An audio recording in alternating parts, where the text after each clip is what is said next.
Assalamualaikum warahmatullahi wabarakatuh.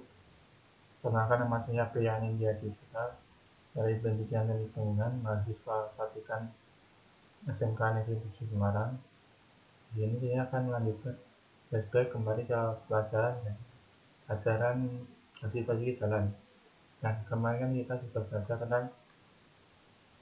tentang jembatan ya. Di sini saya akan mengulas kembali pelajarannya Pak Agus, yaitu tentang jalan.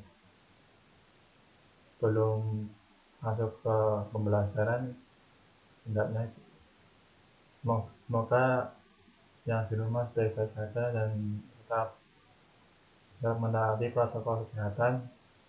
Semoga adik-adik selalu sehat dan selalu ada dalam melakukan semua aktivitasnya. Amin ya rabbal alamin. Belum masuk ke pembelajaran, ini presensinya tulis nama spasi nis di kolom komentar YouTube ya. Nanti saya akan cek satu persatu. Langsung saja langsung pembelajaran. Bismillahirrahmanirrahim. Kita mulai pembelajarannya.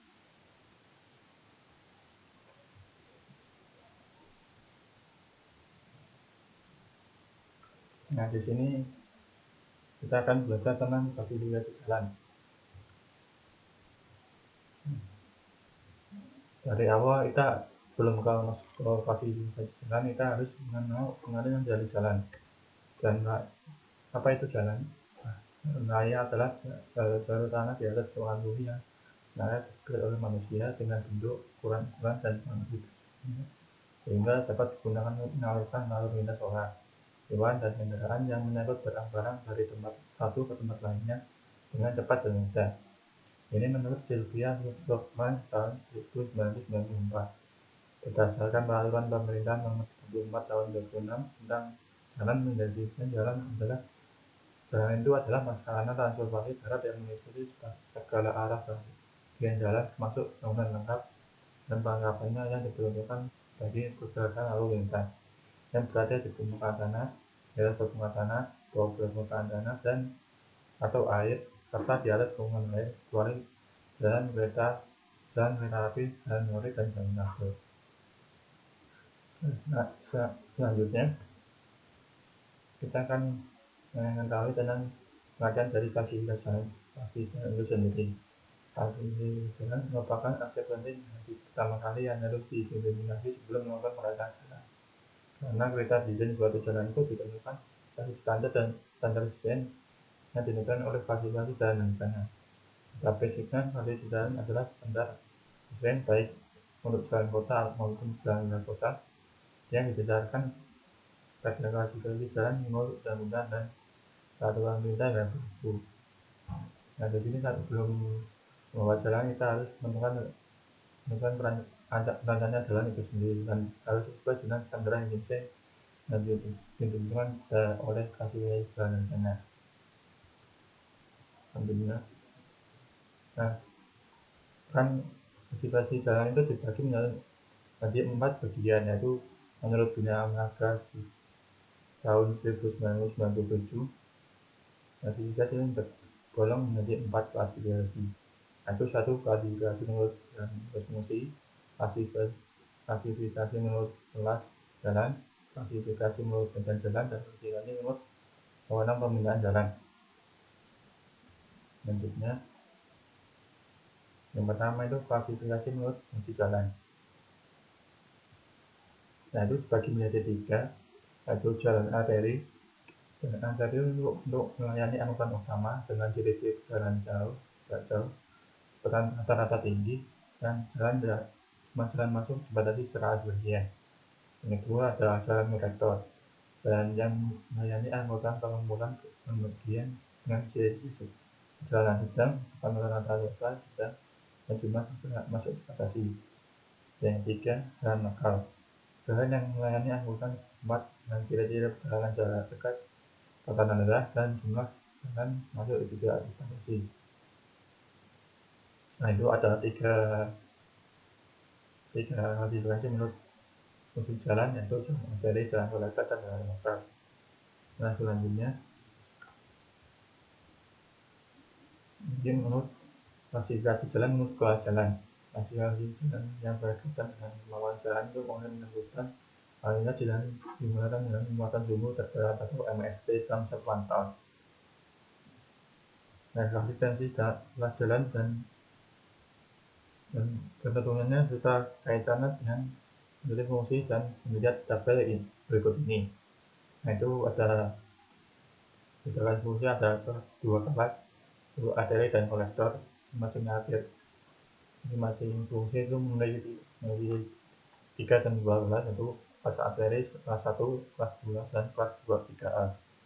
Kelas 1 arteri dari tuton, arteri kelas 2 tuton, arteri 3A 8 ton, terus kolektor 3A 8 ton, kolektor 3B 8 ton. Nah, ini diatur dalam tata cara perencanaan geometri dan perencanaan kota seperti PNPU Dirjen Bina Marga tahun 1997. Selanjutnya adalah kelas jalan menurut fungsinya. Nah, ini dibagi menjadi 3, yaitu jalan utama, yaitu jalan raya yang melayani lalu lintas yang tinggi antara kota banding sehingga banyaknya harus dilayani lalu lintas dan cepat dan berat. Yang kedua, jalan sekunder. Ini jalan raya yang melayani lalu lintas yang cukup tinggi antara kota-kota banding dan kota yang lebih kecil dan sekitarnya. Yang ketiga, jalan penghubung. Ini jalan yang untuk keperluan lalu lintas daerah yang dipakai sebagai penghubung antara jalan-jalan dari belahan yang sama atau berlainan.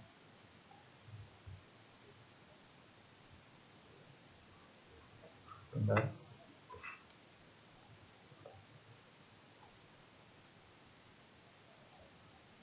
Kita lanjutkan ya.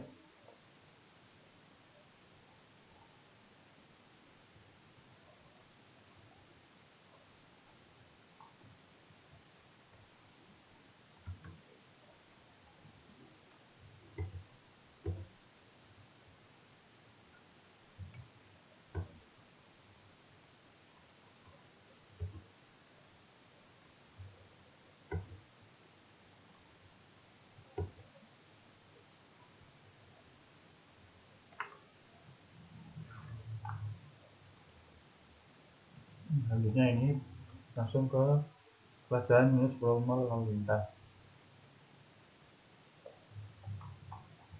Pelajaran menurut volume lalu lintas itu dibagi menjadi 3. Untuk kelas 1, jalan kali ini meliputi semua jalan utama yang dimaksudkan untuk dapat melayani lalu lintas dan cepat dan berat. Dan kelas 1 merupakan jalan raya yang dijalur dengan proporsi perkerasan dari jenis yang baik, artinya tinggi tingkat pelayanan untuk dapat lalu lintas. Yang kedua, kelas 2, kelas jalan ini menyangkut semua jalan-jalan sekunder dan komposisi lalu lalu lintas dapat lalu lintas lambat. Yang ketiga, kelas jalan ini mencakup semua jalan-jalan yang jalan-jalan penghubung dan merupakan lokasi tambah jalan tunggal atau 2. Fungsi semua jalan yang paling tinggi adalah perpuluhan dengan aspal. Selanjutnya, kelas jalan menurut beban muatan sumbu. Kelas jalan yang di awal tadi kan ini penjelasannya ya. Kelas jalan 1 itu arteri yang dialiri kendaraan bermotor termasuk motor yang ukuran lebar tidak melebihi 2.500 mm, ukuran panjang tidak melebihi 18.000 mm, dan muatan sumbu terberat yang diizinkan tidak besar dari 2 ton. Rangsangan saat ini belum digunakan di Indonesia, namun sudah mulai digunakan di berbagai negara maju seperti Prancis yang telah mencapai muatan sumbu terbesar 13 ton. Yang kedua, kelas jalan 2, itu jalan arteri yang dilalui kendaraan bermotor termasuk muatan yang ukuran lebar tidak melebihi 2.500 mm, ukuran panjang tidak melebihi 18.000 mm, dan muatan sumbu terberat yang diizinkan itu 2 ton. Jalan kelas ini merupakan jalan yang sesuai untuk melakukan kepiting kemas. Nah, dia sudah jalan kelas 1 dan jalan kelas 2. Itu sekarang ada jalan kelas 3 dibagi menjadi 3 lagi, yaitu jalan kelas 3A, jalan 3B, dan jalan kelas 3C. jalan klasik KA itu yaitu jalan arteri kolektor yang dapat melalui jalan bermotor masuk muatan yang ukurannya paling lebar tidak melebihi 1.500 mm, ukuran panjang tidak melebihi 18.000 mm, dan muatan tumbuh terberat yang diizinkan 18 ton. Dan KT yaitu jalan kolektor yang dapat melalui kendaraan bermotor termasuk muatan dengan ukuran lebar tidak melebihi 2.500 mm, ukuran panjangnya tak melebihi 12 mm, dan muatan tumbuh terberat yang diizinkan 8 ton.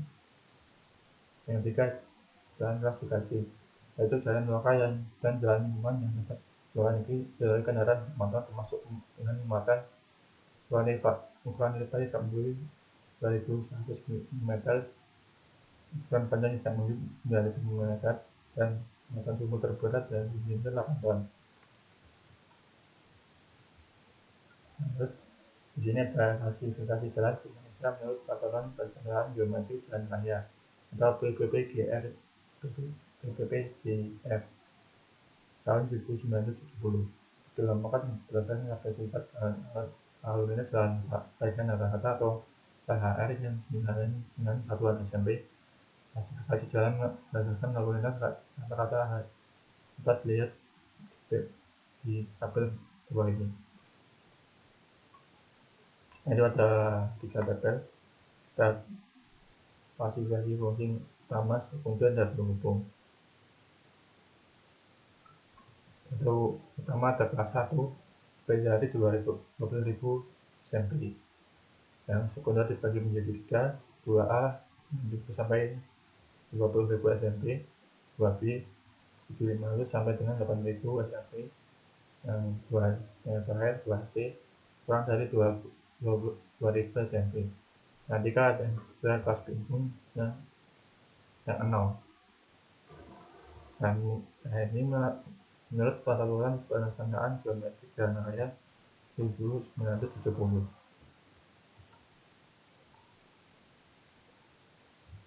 Selanjutnya, klasifikasi menurut medan jalan. Medan jalan diklasifikasikan berdasarkan kondisi sebagian meringan, medan yang diukur tegak lurus horizontal. Diagraman kondisi medan yang diklasifikasikan harus diberikan diagraman kondisi medan menurut jalan trase jalan yang mengabaikan perubahan lingkungan pada bagian kecil dari segmen angkatan jalan tersebut. Nah, di sini ada bagi menjadi 3, satu golongan medan datar yang dimaknai dengan notasi B, kemiringan kurang dari 3%. Golongan medan perbukitan dimaknai dengan notasi B, yaitu kemiringan medannya 3-25%. Dan 3, golongan medan pergunungan yang dinotasikan dengan notasi D sebesar 25%. Hal ini menurut sumber Teknik Penyeraan Geometri Jalan Antar Kota tahun 1997-95.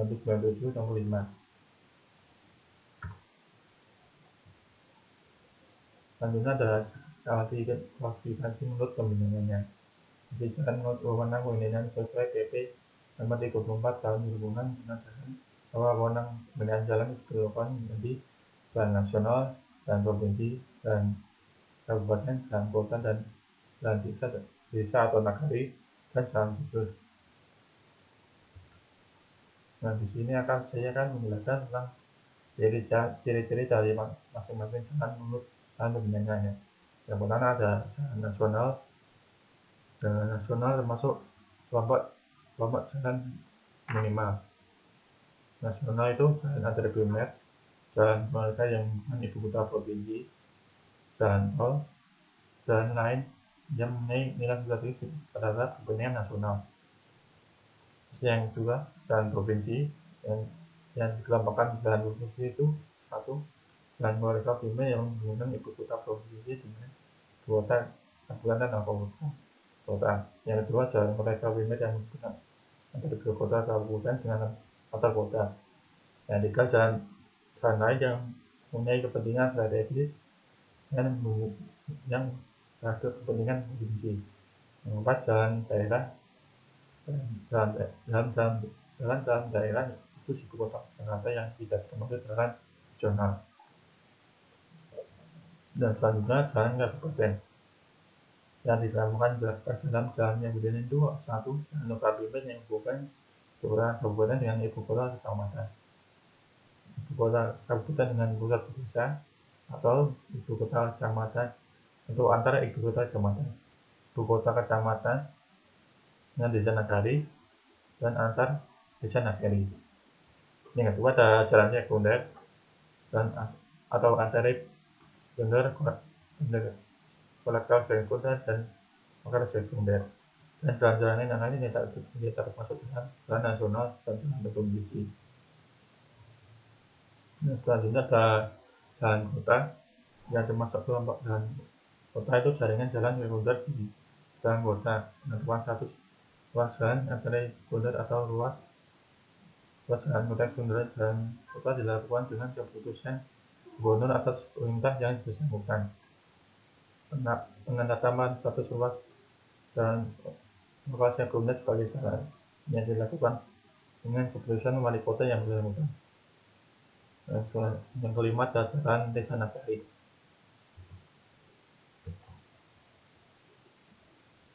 Jalan desa nagari yang adalah jalan lingkungan primer dan jalan sekunder. Jalan yang tidak masuk dalam sebutan yang di kawasan desa atau nagari yang merupakan jalan umum yang menghubungkan kawasan dan atau antar pemukiman di dalam desa nagari, seperti jalan di pedesaan itu. Terakhir ada jalan khusus, yang termasuk pelawak jalan khusus itu jalan yang dibangun dengan yang dipelihara oleh instansi atau badan atau hukum atau perorangan untuk melayani kepentingan masing-masing. Nah, ini membuat jalan sendiri yang pedoman yang peraturan dan pedomannya itu ditetapkan oleh Menteri Pekerjaan Umum. Selanjutnya, jalan menurut sistem jaringannya. Menurut peraturan pemerintah Republik Indonesia nomor 34 tahun 2006, sistem jaringan jalan yang dilihat dari fungsi adalah satu kesatuan luas yang saling menghubungkan dan mengikat pusat pertumbuhan dengan wilayah yang berada dalam pengaruh pelayanan dan satu hubungan daerah itu.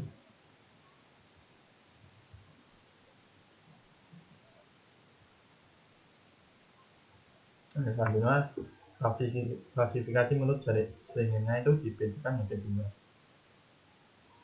Satu adalah sistem jaringan primer, adalah sistem jaringan jalan yang disusun berdasarkan rencana tata ruang dan pelayanan distribusi jalan dan kota untuk mengembangkan semua wilayah di tingkat nasional dan menghubungkan semua simbol jasa distribusi yang berwujud pusat-pusat kegiatan seperti menghubungkan secara terus-menerus pusat dan nasional, pusat dan wilayah, pusat kegiatan lokal sampai ke pusat kegiatan lingkungan. Nah, karakteristik ini karakteristik jalan primer itu satu, desain dengan paling rendah kecepatan 60 km per jam. Lebar badan itu tidak kurang dari 8 meter. Kapasitas lebih dari volume lalu lintas rata-rata. Kapasitas lebih besar dari volume lalu lintas rata-rata. Lalu lintas jauh itu tidak boleh terganggu artinya ulang balik. Lalu lintas lokal dan lokal. Jumlah masuk dibatasi secara efisien hingga kecepatan 60 km per jam dan kapasitas besar itu terpenuhi. Keseimbangan harus dipenuhi penurunan kecepatan dan volume lalu lintas.